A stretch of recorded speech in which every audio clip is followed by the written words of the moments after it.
Andy, how are you? Not too bad, mate. You? Very well, my man. Come on, what are you saying? How about dropping Harry Kane? Oh, go on then. Well, we've got two other strikers. What's the point in taking them if we're not going to use them? That's what England does. Which That's what one, we do, mate. Which one would you bring in? Well, I give Watkins the first half, but if he doesn't do it, I think, right, let's get Toney on. He's a big enough bloke. He can head it down for somebody else to come running in on. But I just think we need to drop Harry Kane. It might make us a better team. You know full well he's never, ever doing He's that. on. He's captain, mate. He's the captain. Yeah, There's no way. I I know what you're saying, and there shouldn't be players undroppable, but I just think that's just going to kill Gareth Southgate if he drops him and we lose. He's got anywhere, man. One man doesn't make a team. I already know that. It seems Harry Kane is the man. Well, no, it shouldn't be. It's a team sport, not a one-man sport. It is. No, you're completely right, but Andy's right. There's timing about it. There's timing. There's no way he's dropping him. You can't drop him in the knockout stages. Would you, though? Would you? I'd have dropped him in the groups. Would you have started a different striker in the last game? Yeah, defo.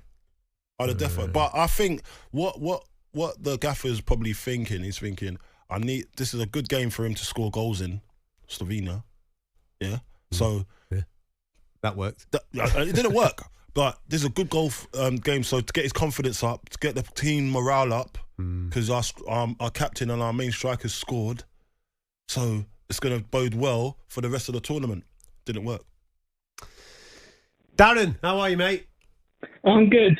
Come on, pal. What do you want to say? And what I want to say, I've actually got two, and one of them's not actually had anything to do with England in terms of managing. I personally think we need Brian Clough. Oh, yes. Like a bit of this. So, for people that are listening to the show, what we're doing, we're bringing in people, like historical figures from the world of football, to come in and change England's fortune. Improve it. So, you're going Brian Clough. And I would bring... The problem England have at the moment is we have no leadership on the pitch. I personally think the only leader is Brian Robson. Yeah, it's a good shout. And it's a good shout. He would come in, but who I would start at the weekend is I would drop Foden. I would play Gordon on the left. I would play Kane up front and Saka on the right with Trent behind them. As a 10? As a 10. Because he's one of the best passers. Did you just say... Wait. Trent is a 10. As a 10? Yeah. Let him finish. Go on. So Trent is a 10. He's one of the best passers we've got. Right. And I just think you give him a total free roll.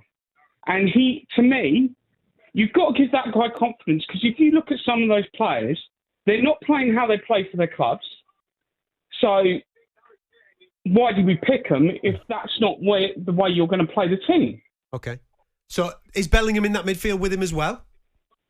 Bellingham and Rice are playing together. Yeah. And Trent's ahead of them. Trent's ahead of them. Come on. Okay. Come on. Listen, that's his team.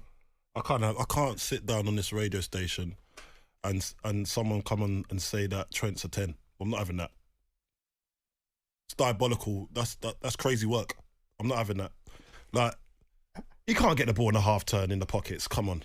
Trent, he needs a game in front of him so he can spray those passes. He's not a playmaker like that. He's a playmaker from deep, but not a playmaker getting the ball in a half turn in the pockets and being the 10. Mate, if he done that, I'm expecting... If Southgate came up and said, yeah, you're number 10 Trent today, yeah? I'm saying, do you know what I'm saying? I'm saying he's sacked in the morning. He's getting sacked. Let's get someone in. Let's get Ralph Rangnick in. Let's get him in. You know what I mean? I'm not having it. Danny, how are you? Not too bad, chat to yourself. Good, mate. Come on, pal. What have you got for us?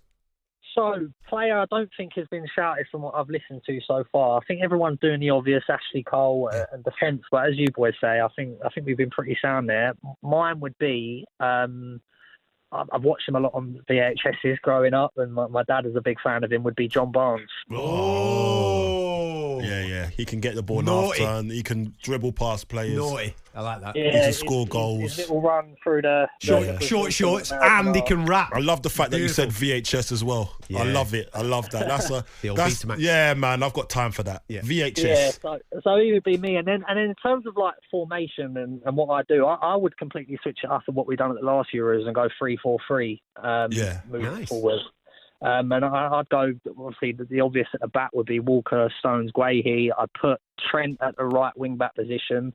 This one might be controversial, but I'd put Gordon as kind of the left wing-back. Yeah, well, that's not controversial. That's not controversial. I think his work rate is... Yeah, is it'll get him by. It'll get him by. And then I'd stick to the front three of Foden, Kane and Saka still, because I think the other thing I wanted to get on, and it's to kind of to argue against something you said earlier, Carlton, which is a lot of these players don't have the fear of being dropped. And let's go back pre-tournament, and all the talk was about is, what if Harry Kane gets injured? What if Rice gets injured? What if this player gets injured? Now we're in the position where they're not playing great. Everyone's calling out for and they're fit. Watkins and Eze and this. And I get the plays ain't been great, but the thing is about the players you got, if they decide to switch it on, they're the players you want on the pitch, most definitely. Yeah, look, listen, I understand you fully, but they just need a rocket. Yeah. They need something to ignite them. Is your midfield two Rice and Bellingham, did you say? Oh, sorry, I didn't do... Yeah, mine would be Rice and Bellingham. And I think that formation as well, it gives a lot of cover across different positions. You know, like, if Bellingham steps forward, you can get John Stones that maybe goes a little bit ahead of Guehi and Walker. I think it covers a lot of... I don't mind it. Do you know what I actually like about it? I like the Gordon thought of him getting up and down as a wing-back. I love that thought. I don't mind that team. I don't mind the team, mate. That is actually... Mate, he needs to go in as Southgate's number 2. That's it. Get him in the ear. Get him in. The Sports Bar with Jamie O'Hara and Jason Cundy. Monday to Thursday nights from 10 on AM, on DAB, via the talkSPORT app and on your smart speaker. talkSPORT.